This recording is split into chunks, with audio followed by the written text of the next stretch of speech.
আসসালামু আলাইকুম রহমতুল্লাহি ওয়া বারাকাতুহু। আলহামদুলিল্লাহ ওয়াসসালাতু ওয়াসসালামু আলা রাসূলিল্লাহ ওয়া বা'দ।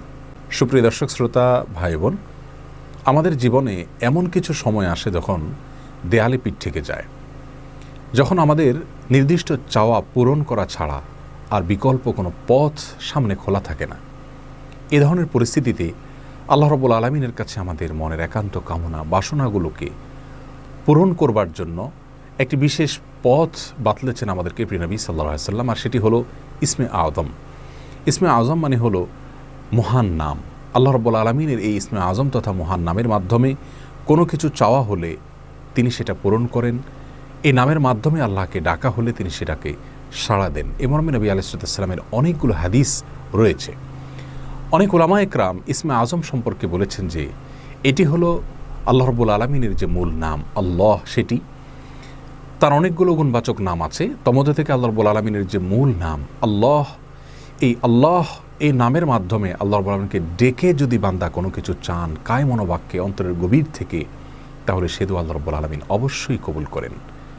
এজন্য কোনো কিছু আল্লাহ রাব্বুল আলামিনের কাছে চাওয়ার আগে যদি আল্লাহ বলে ডেকে ভালোবাসা থেকে, আস্থা থেকে, ভরসা থেকে, কায় মনোবাক্যে দীনতাহীনতার সাথে আল্লাহকে ডেকে যদি কেউ দোয়া করেন, তাহলে সে দোয়া আল্লাহ রাব্বুল আলামিন ফিরিয়ে দেন না।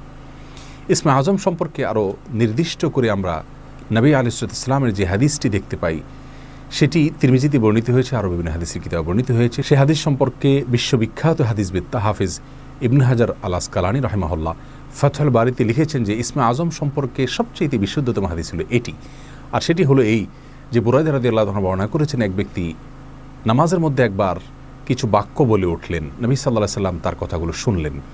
তিনি বলে উঠলেন, আল্লাহুম্মা ইন্নী আসআলুকা বিআন্নী আশহাদু আন্নাকা আনতাল্লাহ লা ইলাহা ইল্লা আনত আল আহাদুস সামাদ আল্লাযী লাম ইয়ালিদ ওয়া লাম ইউলাদ ওয়া লাম ইয়াকুল লাহু কুফুয়ান আহাদ।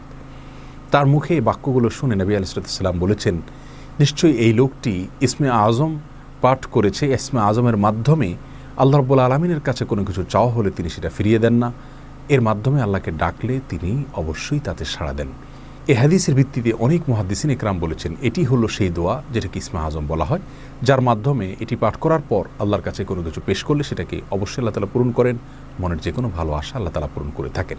দোয়াটি আবারও বলছি, আল্লাহুম্মা ইন্নী আসআলুকা বিআন্নী আশহাদু আন্নাকা আনতাল্লাহ লা ইলাহা ইল্লা আনত আল আহাদুস সামাদ আল্লাযী লাম ইয়ালিদ ওয়া লাম ইউলাদ ওয়া লাম ইয়াকুল লাহু কুফুয়ান আহাদ। যার অর্থ হলো, হে আল্লাহ, আমি আপনার কাছে প্রার্থনা করছি এ মর্মে যে, এই জন্য যে, এই ভিত্তিতে যে আমি সাক্ষ্য দেই আপনি আল্লাহ, আপনি ছাড়া সত্যিকারের কোনো মাবুদ নেই, আপনি কারোর মুখাপেক্ষী নন, আপনি একক, এবং আপনি কাউকে জন্ম দেননি, আপনাকেও কেউ জন্ম দেয়নি, এবং আপনার সমকক্ষ আর কেউ হতে পারে না।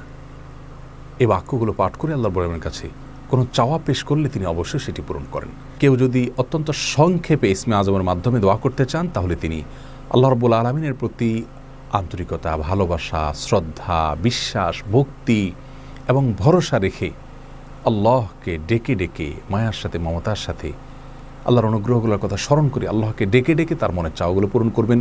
এটা হবে ইসমে আযমের সবচেয়ে ছোট ভার্সন। আর যদি কারোর হাতে সময় থাকে, তাহলে তিনি ইসমে আযমের যে দোয়াটি আমরা কথা বলেছি, আল্লাহুম্মা ইন্নী আসআলুকা বিআন্নী আশহাদু আন্নাকা আনতাল্লাহ লা ইলাহা ইল্লা আনত আল আহাদুস সামাদ আল্লাযী লাম ইয়ালিদ ওয়া লাম ইউলাদ ওয়া লাম ইয়াকুল লাহু কুফুয়ান আহাদ। এই দোয়াটা তিনি পাঠ করবেন, করে আল্লাহর কাছে তার চাওয়া পেশ করবেন। জীবনের কঠিন মুহূর্তগুলোতে বিশেষ করে এই ইসমে আযম পাঠ করে আল্লাহর রাব্বুল কাছে দোয়া করব, সেটা অবশ্যই আল্লাহ তাআলা কবুল করবেন যদি দোয়ার মৌলিক শর্তগুলো আমরা পূরণ করে থাকি। হালাল বক্ষণ করা, কায় মনোবাক্যে দোয়া করা এবং দোয়ার ক্ষেত্রে আন্তরিকতা এবং ঐকান্তিকতা থাকা, এই বিষয়গুলোকে যদি খেয়াল করে আমরা দোয়া করি, ইনশাআল্লাহ বিইذনিল্লাহ আল্লাহ তাআলা আমাদের সে দোয়া পূরণ করবেন। কোনো কারণে সে দোয়া যদি পূরণ হতে আমরা না দেখি, তাহলে সন্দেহাতীতভাবে আমাদের বিশ্বাস রাখতে হবে এটা পূরণ এই মুহূর্তে না হওয়ার মাঝে আমাদের জন্য কল্যাণ নিহিত আছে। আল্লাহ তাআলা এর বিনিময়ে আমাদেরকে আখিরাতে দিবেন। এছাড়াও দোয়া ইউনুসের মাধ্যমে লা ইলাহা ইল্লা আনতা সুবহানাকা ইন্নী কুনতু মিনাজ জালিমিন, এটা পাঠ করেও যদি কেউ